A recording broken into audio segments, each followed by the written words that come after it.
Students, इस video में हम डिस्कस करने जा रहे हैं solution of system of linear equations using inverse. हम सब ने ये system of linear equations junior classes में पढ़ा हुआ है, लेकिन यहाँ पर हम सीखेंगे सिस्टम ऑफ लीनियर इक्वेशंस को सॉल्व करना इनवर्स की हेल्प से। देखते हैं कैसे। फर्स्ट एग्जाम्पल लेते हैं। Solve the following system of equations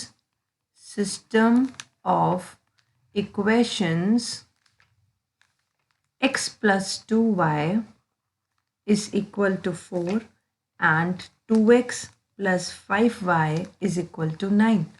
तो ये हमारे पास सिस्टम है लीनियर इक्वेशंस का और हमने इसको सॉल्व करना है इनवर्स की हेल्प से। देखते हैं कैसे करेंगे। सॉल्व करने का मतलब है आपने वो एक्स वाई की वैल्यूज़ निकालनी है जो इन दोनों इक्वेशंस को साइमल्टेनियसली सेटिस्फाई करें। साइमल्टेनियसली का मतलब है कि जो एक्स वाई की वैल्यूज़ आपका आंसर आएंगी वो फर्स्ट में पुट करोगे तो x प्लस 2y 4 आएगा, और सेकेंड में पुट करोगे तो 2x plus 5y is equal to 9।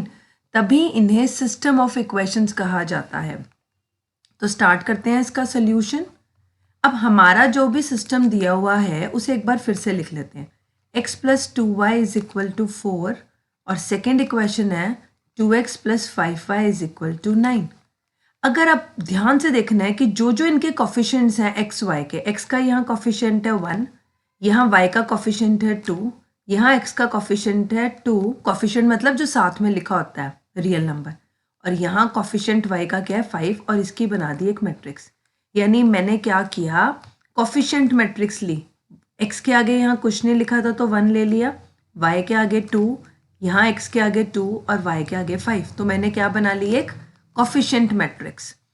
फिर यहाँ पर क्या लिखा, जिनकी वैल्यूज़ निकालनी है, और लिखना ऐसे ही है कॉलम मैट्रिक्स में, इज इक्वल टू, और यहाँ ये जो आपकी इक्वेशन की कांस्टेंट टर्म्स हैं। तो हमने इस सिस्टम को ऐसे लिख लिया। हमने क्यों लिखा, अगर हम रफ में करके देखें, आप इन दोनों मैट्रिसेस को मल्टीप्लाई करोगे तो आपके पास क्या आएगा, मैं करके दिखाती हूँ। ये करना नहीं है, सिर्फ समझने के लिए।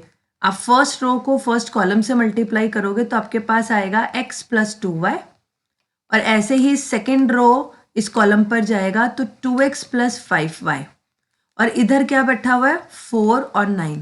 तो अब जब कंपेयर करोगे तो फर्स्ट एलिमेंट से x प्लस 2y आ जाएगा 4 और 2x प्लस 5y आ जाएगा 9। ये वही चीज़ है जो आपका सिस्टम दिया हुआ है। यानी कहने का मतलब आपने अपने सिस्टम को मैट्रिसेस की फॉर्म में लिख लिया। वही चीज़ है, सिर्फ एक्सप्रेस कैसे कर दिया, मैट्रिसेस की टर्म्स में। तो आगे चलते हैं। अब जब आपने इसको लिख लिया ऐसे, मैं दोबारा लिखती हूँ एक बार, 1 2 2 5, ये आपने लिखे हैं कोफिशिएंट्स एक्स वाई, यानी ये दोनों x के हैं और ये दोनों y के हैं। यहाँ पर आ गया अननोन्स की मैट्रिक्स और यहाँ पर आ गई कॉन्स्टेंट टर्म्स की मैट्रिक्स। अब इनका कुछ नाम रखते हैं। जो कोफिशिएंट्स की मैट्रिक्स है उसका नाम A रख लेते हैं, अननोन मैट्रिक्स का नाम कैपिटल X रख लेते हैं, और कांस्टेंट वाली मैट्रिक्स का नाम क्या रख लेते हैं, B। अब मुझे क्या निकालना है, मुझे निकालनी है मैट्रिक्स X।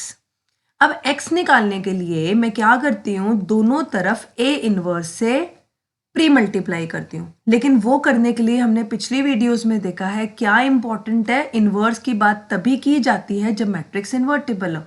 तो सबसे पहले हम A का डिटर्मिनेंट निकाल कर देखते हैं। A मैट्रिक्स हमारे पास जो थी, मैंने उसका डिटर्मिनेंट निकालना है। तो क्या आएगा, 1 5 से मल्टीप्लाई होगा, -2 2 से 4, तो ये नॉन जीरो आ रहा है, यानी A इन्वर्टिबल है।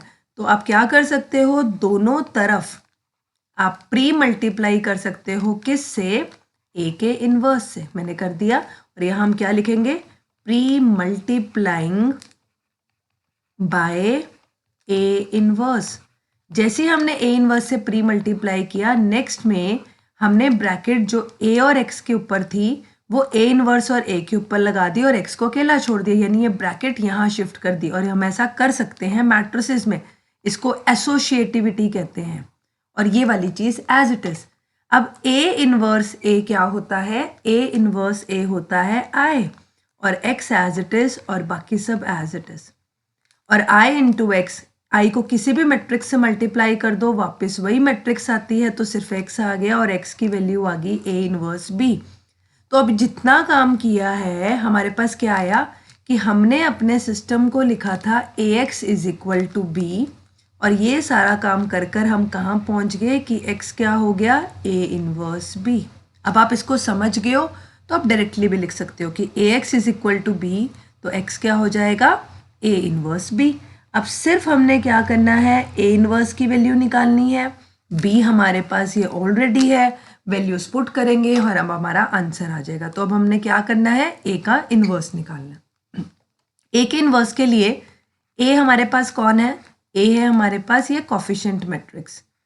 तो सबसे पहले इसके एलिमेंट्स लिख लेते हैं, a111, a122, a212 और a225। अब कोफैक्टर्स निकाल लेते हैं, a11, a12, a21 और a22। पोजीशन के साइन याद रखने क्या थे, प्लस माइनस माइनस प्लस, तो ये प्लस का, ये माइनस का, ये माइनस का और ये प्लस का। तो सबसे पहले 1 का कोफैक्टर क्या आ जाएगा, 1 की रो और कॉलम छोड़ दी 5, 2 का कोफैक्टर 2 की रो और कॉलम छोड़ दी 2 और पोजीशन का साइन लगा हुआ है। इस वाले 2 का कोफैक्टर रो और कॉलम छोड़ दी 2 और पोजीशन का साइन लगा हुआ है, और इस वाले 5 का कोफैक्टर क्या होगा, रो और कॉलम छोड़ दी 1 और पोजीशन का साइन है प्लस का। तो हमारे पास आ गया 1। तो हमारे पास सभी कोफैक्टर्स आ गए और हमने इनवर्स निकालना है, तो अब हम क्या निकालेंगे, adjoint of A. Adjoint of A हमारे पास क्या होता है, हर एलिमेंट की जगह 1 2 2 5 की जगह उनके कोफैक्टर्स लिख दो, 5 -2 -2 1। तो 5 -2 -2 1 और इसका क्या ले लेंगे, ट्रांसपोज। वो आ गया, फर्स्ट रो को मैंने कॉलम में लिख दिया, सेकंड रो को सेकंड कॉलम में, ये आ गया एडजॉइंट।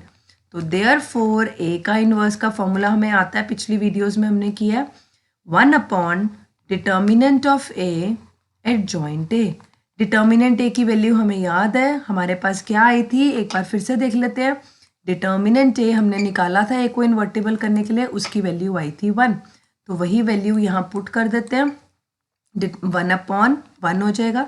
एडजॉइंट ए की वैल्यू ये है, तो अब 1 तो स्केलर मल्टीप्लाई होगा तो सेम ही आंसर आएगा, 5 -2 -2 1। तो ये हमारे पास आ गया ए इनवर्स, और x क्या था, a inverse b। A inverse आ चुका है, 5 -2 -2 1।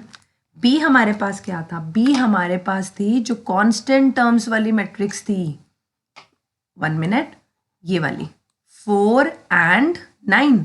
तो b की वैल्यू पुट कर देते हैं हम यहाँ पर, 4 and 9, ये आ गई हमारे पास b की वैल्यू। अब इनको मल्टीप्लाई करते हैं, मल्टीप्लाई कैसे करेंगे, फर्स्ट रो फर्स्ट कॉलम पर जाएगी, 5 4 20 और -2 और 9 -18, बीच में प्लस का साइन, तो प्लस माइनस माइनस हो गया। फिर सेकेंड रो जाएगी इसी कॉलम पर, -2 4 के साथ -8 और 9 1 के साथ +9। तो ये हमारे पास आ गया 20 -18 2 और -8 + 9 1। ये हमारे पास x आया, और x था क्या, ये अननोन्स की मैट्रिक्स, अननोन्स मतलब जिनकी हमें वैल्यू निकालनी थी, और वो आ रहे हैं 2 और 1। तो देयरफॉर आप फर्स्ट एलिमेंट कंपेयर कर लो, x की वैल्यू आ गई 2 और y की वैल्यू आ गई 1। तो हमने लीनियर इक्वेशंस को सॉल्व कर दिया, किसकी हेल्प से, इनवर्स की हेल्प से। क्या किया, फिर एक बार रिकलेक्ट कर लेते हैं। हमने अपने सिस्टम को सबसे पहले इस फॉर्म में लिखा और x को लिख लिया a इनवर्स b, लेकिन ये स्टेप करते हुए a का डिटर्मिनेंट ज़रूर निकाल कर नॉन ज़ीरो दिखाना है, तभी इनवर्स यूज़ कर सकते हैं। उसके बाद a इनवर्स की वैल्यू निकाली, b से मल्टीप्लाई किया और हमारे पास कैपिटल X आ गया, वही हमें निकालना था। और एक और एडवाइस है मेरी, आप लोगों को जब भी ये क्वेश्चन करो, हमेशा x और y की वैल्यूज़ को स्टार्टिंग जो आपको क्वेश्चन दिया हुआ है उन क्वेश्चंस में पुट करके ज़रूर वेरीफाई कर लो कि आपका आंसर ठीक आया है या नहीं। एक और एग्जाम्पल करते हैं इसी मेथड पर बेस्ड। नेक्स्ट एग्जाम्पल है हमारे पास एग्जाम्पल सेकंड। एग्जाम्पल सेकंड में करते हैं, solve the following system of equations, और इक्वेशंस हैं 2x + 8y + 5z = 5, second equation है x plus y plus z is equal to -2। Third equation है x plus 2y minus z is equal to 2।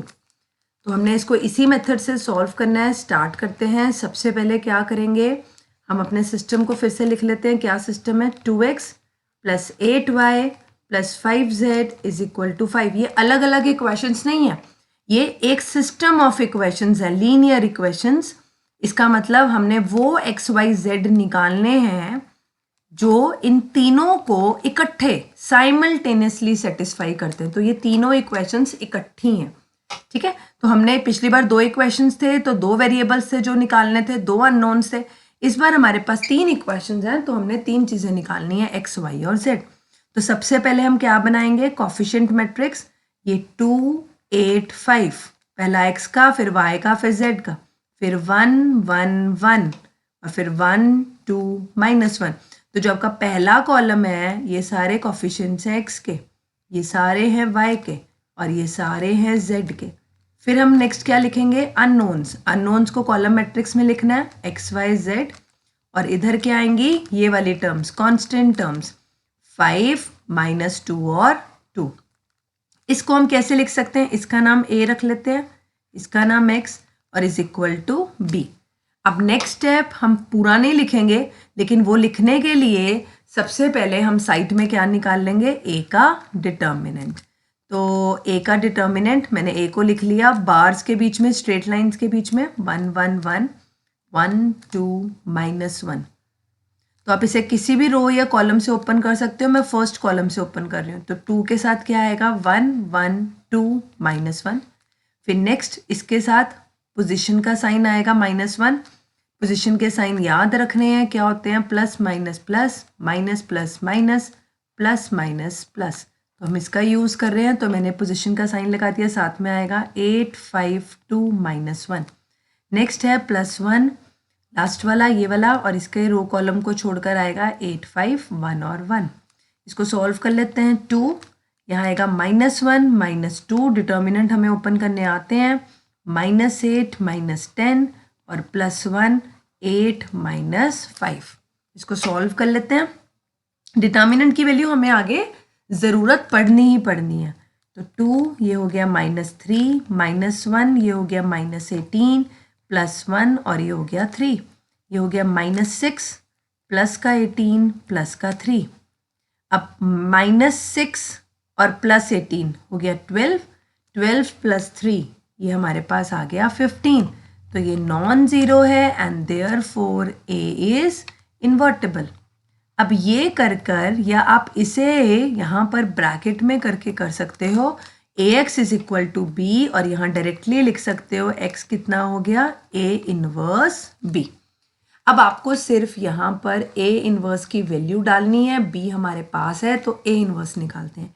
a inverse का फॉर्मूले में हमें adjoint चाहिए, तो एडजॉइंट फॉर एडजॉइंट a हम क्या निकालते हैं, पहले एलिमेंट्स लिख लेते हैं। a कौन है, a है हमारे पास 2 8 5 1 1 1 1 2 -1।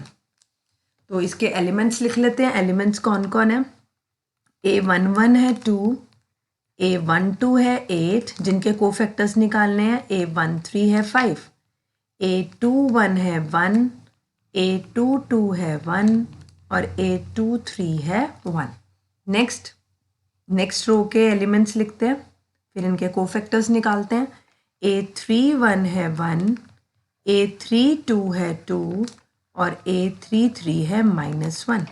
अब कोफैक्टर्स निकालते हैं, a11 a12 a13 a21 a22 a23 a31 a32 and a33। Cofactors निकालते हुए सबसे इम्पॉर्टेंट काम कर लेना चाहिए, सबसे पहले पोजीशन के साइन, ये प्लस का, ये माइनस का, ये प्लस का, ये माइनस का, ये प्लस का, ये माइनस का, ये प्लस का, ये माइनस का और ये प्लस का। अब लिखते हैं सबसे पहले इस 2 का, तो 2 की रो और कॉलम छोड़ दो, हमारे पास आएगा 1 1 2 -1। नेक्स्ट 8 का, 8 की रो और कॉलम छोड़ दी, पोजीशन का साइन लगा हुआ है, 1 1 1 माइनस 1। नेक्स्ट इसका 5 का पोजीशन का साइन प्लस का है 1 1 1 2।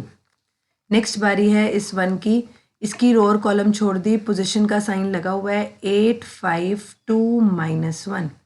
नेक्स्ट इसकी बारी है, इसकी रो और कॉलम छोड़ दी, पोजीशन का साइन प्लस का 2 5 1 माइनस 1। और फिर इसकी बारी, पोजीशन का साइन माइनस का और इसकी रो और कॉलम छोड़कर क्या बचेगा 2 8 1 2। नेक्स्ट A31, इसकी रो और कॉलम छोड़ दी 8 5 1 1 और हमारे पास पोजीशन का साइन प्लस का है, इसका पोजीशन का साइन माइनस का और रो और कॉलम छोड़ दी 2 5 1 1 और इसकी पोजीशन का साइन प्लस का और रो और कॉलम छोड़ दी 2 8 1 1। नेक्स्ट इनकी वैल्यूज़ लिख लेते हैं। हमारे पास आएगा -1, इसको सॉल्व करके -2 यानी कि -3। इसको सॉल्व करके बाहर माइनस, अंदर आएगा -1 -1 तो -2 और बाहर माइनस तो +2 हो गया। ये हमारे पास आएगा 2 -1 1। नेक्स्ट इसकी बारी, बाहर माइनस, अंदर आएगा -8 -10 तो ये हो गया प्लस का 18। ये आएगा -2 -5 -7। ये बाहर माइनस, अंदर आएगा 4 -8 -4 और बाहर माइनस का साइन तो ये हो गया प्लस का 4। ये हो गया 8 -5 3। ये हो गया बाहर -2 -5 -3 और बाहर माइनस तो प्लस का 3 और ये हो गया 2 -8 -6। तो हमारे पास कोफैक्टर्स आ गए हैं। देयरफॉर हमारे पास एडजॉइंट ए क्या आएगा, एडजॉइंट ए क्या होगा, हर ए के एलिमेंट की जगह उसका कोफैक्टर लिख देते हैं पहले। -3 2 1 18 -7 4 3 3 एंड -6 और इसका लेना है ट्रांसपोज। तो ट्रांसपोज लेके हमारे पास आ जाएगा -3 2 1 18 -7 4 3 3 -6। ये हमने क्या ले लिया, ट्रांसपोज। तो ये हमारे पास आ गया एडजॉइंट ए। अब ए डिटर्मिनेंट की वैल्यू हमारे पास आई हुई है 15, तो ये वैल्यू यूज़ कर लेते हैं। एडजॉइंट ए हमारे पास आ चुका है, तो देयरफॉर ए इनवर्स क्या होता है 1 determinant A into adjoint A. Determinant की वैल्यू 15 और एडजॉइंट ए की वैल्यू हमारे पास ये है -3 18 3 2 -7 3 1 4 -6। तो ये हमारे पास ए इनवर्स आ गया। नाउ एक्स हमारे पास क्या था, ए इनवर्स बी। तो ए इनवर्स की वैल्यू यहाँ पुट कर दो। 15 को अंदर ले जाने की कोई ज़रूरत नहीं है, हमारी कैलकुलेशन उससे और मुश्किल हो जाएगी और कुछ नहीं होगा। अगर कुछ ऐसा है जो अंदर वाली चीज़ों को फ्रैक्शन में ना चेंज करे तो आप अंदर ले जाओ, लेकिन यहाँ 15 को हमें ले जाने का कोई फ़ायदा नहीं है। और बी जो हमारे पास थी कांस्टेंट की मैट्रिक्स, वो ये थी। आप क्वेश्चन देख सकते हो दोबारा। ये बी की मैंने वैल्यू पुट कर दी। अब 1/15 को बाहर ही रखते हैं और बाकी हम मैट्रिक्स मल्टीप्लिकेशन करते हैं। जब हम मैट्रिक्स मल्टीप्लिकेशन करेंगे तो फर्स्ट रो जाएगी फर्स्ट कॉलम पर -3 और 5, -3 और 5 आएगा -15। फिर 18 -2 के साथ मल्टीप्लाई होगा और आएगा हमारे पास 36 और वो भी माइनस का, और 3 2 के साथ 6 और वो प्लस का। नेक्स्ट सेकेंड रो इसी कॉलम पर जाएगी तो 2 5 के साथ देगा 10, -7 -2 के साथ देगा +14 और 3 2 के साथ देगा 6। फिर थर्ड रो थर्ड कॉलम 1 5 के साथ 5, 4 -2 के साथ -8 और -6 2 के साथ -12। तो ये हमारे पास आएगा 1/15 -15 और -36। इसको रफ में कर लेते हैं। -36 + 6 होएगा -30, तो ये हो रहा है -45।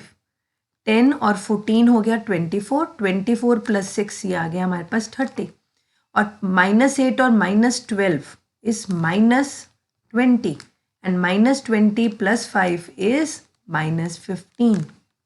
अब हम 15 को अंदर ले जाते हैं। तो जब हम 15 को अंदर लेके जाएंगे हमारे पास क्या आएगा, 15 ये 3 पर कैंसिल हो रहा है, ये 2 पर, और ये हमारे पास कैंसिल हो रहा है -1 पर।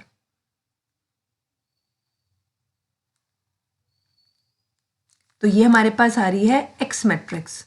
एक्स मैट्रिक्स हमारे पास ये आई, लेकिन एक्स मैट्रिक्स थी क्या? एक्स मैट्रिक्स थी एक्स वाई जेड, और वो आ रही है -3 2 and -1, and therefore x is equal to -3, y is equal to 2 and z is equal to -1, and this is our answer.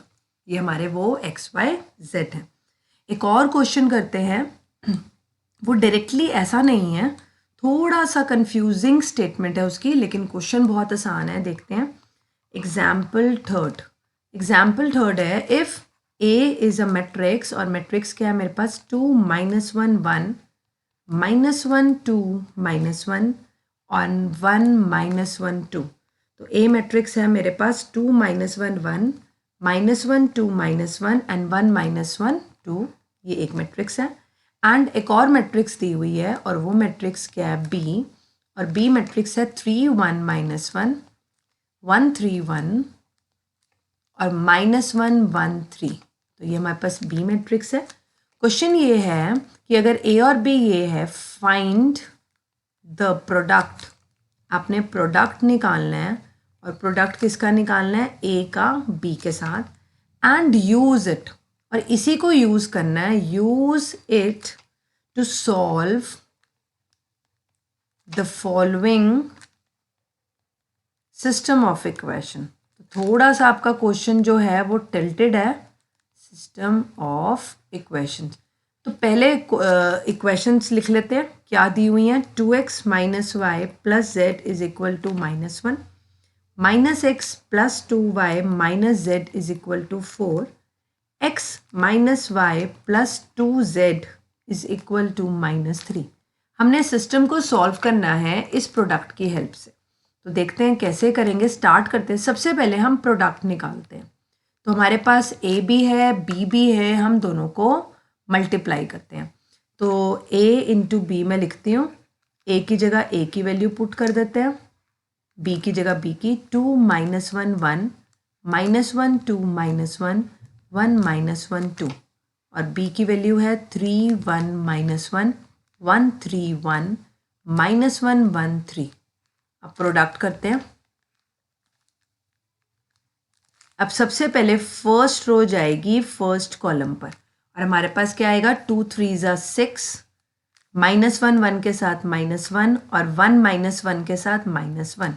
Next यही फर्स्ट रो सेकंड कॉलम के ऊपर apply होगी, तो 2 1 के साथ 2, -1 3 के साथ, और 1 1 के साथ। और यही फर्स्ट रो थर्ड कॉलम पर 2 -1 के साथ, -1 1 के साथ, और 1 3 के साथ। अब ऐसे ही काम करेगी सेकंड रो फर्स्ट कॉलम पर गई तो -3 -1 3 पर गया, 2 1 पर जाएगा, और -1 -1 पर जाएगा तो +1 देगा। अब यही सेकंड रो सेकंड कॉलम पर -1 2 3 पर 6, और -1 1 पर -1। अब यही सेकंड रो थर्ड कॉलम पर जाएगी, -1 -1 1 2 1 पर 2, और -1 3 पर -3। अब बारी है तीसरी रो की, तो थर्ड रो फर्स्ट कॉलम पर जाएगी 1 3 के साथ, -1 1 के साथ, और 2 -1 के साथ। उसके बाद यही थर्ड रो सेकंड कॉलम पर 1 1 के साथ, -1 3 के साथ, और 2 1 के साथ।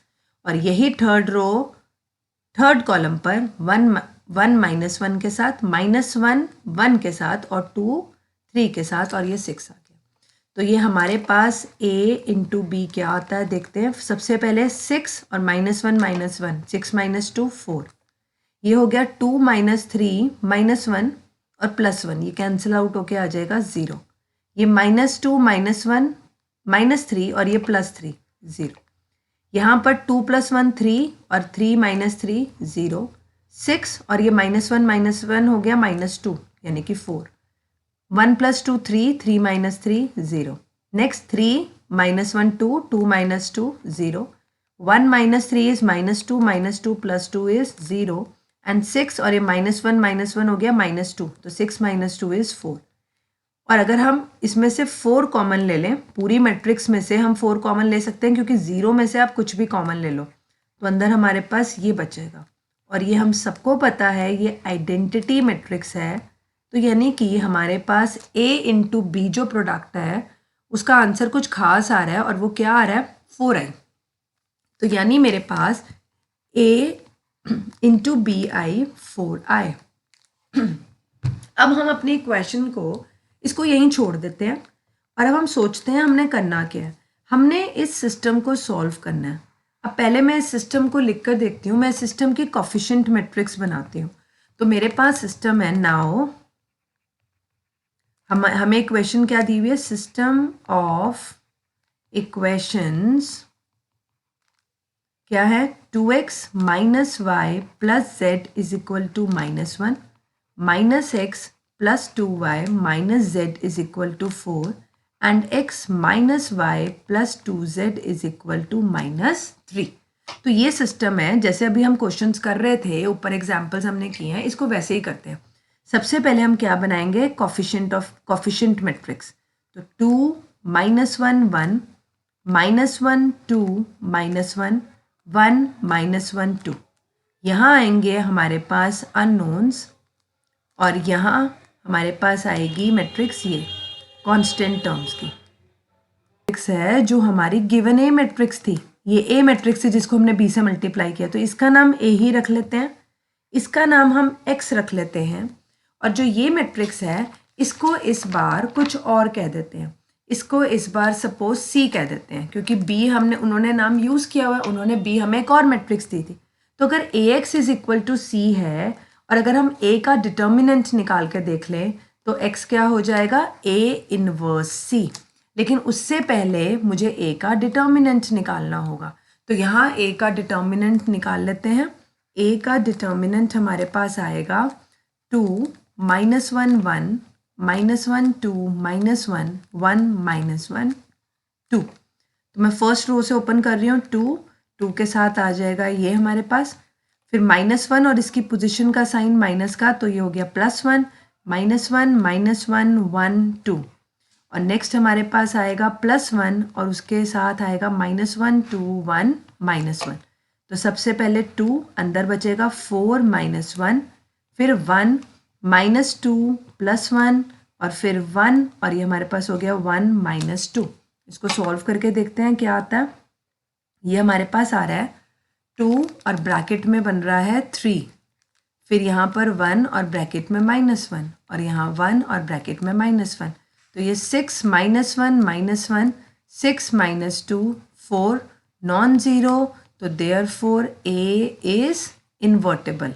ए हमारे पास क्या है, इन्वर्टेबल। तो इसके बाद हम ये स्टेप लिख पाएंगे। अब x है ए इनवर्स सी, लेकिन मुझे ए का इनवर्स नहीं निकालना। ऑल्सो हमें पता है हमारे पास ए और बी का प्रोडक्ट क्या आया था, 4i, और ए इन्वर्टेबल है। तो यहाँ से मैं ऐसे कर सकती हूँ, दोनों तरफ मैंने ए इनवर्स से मल्टीप्लाई कर दिया, प्री मल्टीप्लाई, और ये बन गया I B is equal to 4 A inverse into I क्या हो जाएगा, A inverse I into B B 4 A inverse and this implies A inverse की वैल्यू आ गई 1/4 ऑफ बी। यानी मैंने ए का इन्वर्स नहीं निकाला। अभी तक हम ए का इन्वर्स कैसे निकाल रहे थे, 1/, डिटर्मिनेंट ए एडजॉइंट है उसके फॉर्मूले से। लेकिन इस क्वेश्चन में हमने ये फॉर्मूला नहीं यूज़ करना। हमने क्या यूज़ करना है, A B is equal to 4i, और वहाँ से हमने ए इनवर्स की वैल्यू निकाली 1/4 ऑफ बी। अब हम यहाँ पर बी की वैल्यू पुट कर देते हैं। तो हमारे पास क्या आ रहा है, x है ए इनवर्स सी, यहाँ से लिया, और ए इनवर्स की वैल्यू है 1/4 ऑफ b। तो हमारे पास x की वैल्यू होगी 1/4 of B C. Values put कर दो। b हमें गिवन था 3 1 -1 1 3 1 -1 1 3, और साथ में यहाँ पर है -1 4 -3। अब इसका प्रोडक्ट करते हैं और हमारे पास x आ जाएगा। तो 1/4 को बाहर ही रखते हैं और यहाँ पर प्रोडक्ट करते हैं। पहले ये फर्स्ट रो फर्स्ट कॉलम पर जाएगी, तो हमारे पास 3 -1 के साथ, 4 1 के साथ, और -1 -3 प्लस का 3। अब सेकेंड रो इसी कॉलम पर जाएगी, 1 -1 के साथ, 4 3 के साथ 12 और 1 -3 के साथ। अब थर्ड रो इसी कॉलम पर -1 -1 +1 1 4 के साथ और 3 -3 के साथ 9। तो हमारे पास आया ये 1/4। यहाँ 3 और 3 कट जाएगा, सिर्फ 4 बचेगा। यहाँ -1 और -3 हो गया -4, 12 - 4 हमारे पास आ गया 8 और 9, 4 + 5 9, सॉरी 4 + 1 5 5 और -9, 5 - 9 हमारे पास कितना आ जाएगा -4। 4 जब अंदर जाएगा तो ये 1 2 एंड -1, तो ये हमारे पास वैल्यू किसकी आई, ये हमारे पास वैल्यू आई x की। तो x हमारे पास था क्या, therefore x is equal to, x हमारे पास था XYZ और उसकी वैल्यू आई 1 2 -1 एंड देयरफॉर अगर हम कंपेयर करें x1 y2 और z -1, ये हमारा आंसर है। हमने इक्वेशन सॉल्व करी, लेकिन इस बार हमने ए बी के प्रोडक्ट का यूज़ किया, जो हमारे पास कितना आया था 4i। ये याद रखना है, अगर उन्होंने कहा है ऐसे करना है तो ऐसे ही सॉल्व करना है, ए इनवर्स को फॉर्मूले से नहीं निकालना। Thank you for watching this video.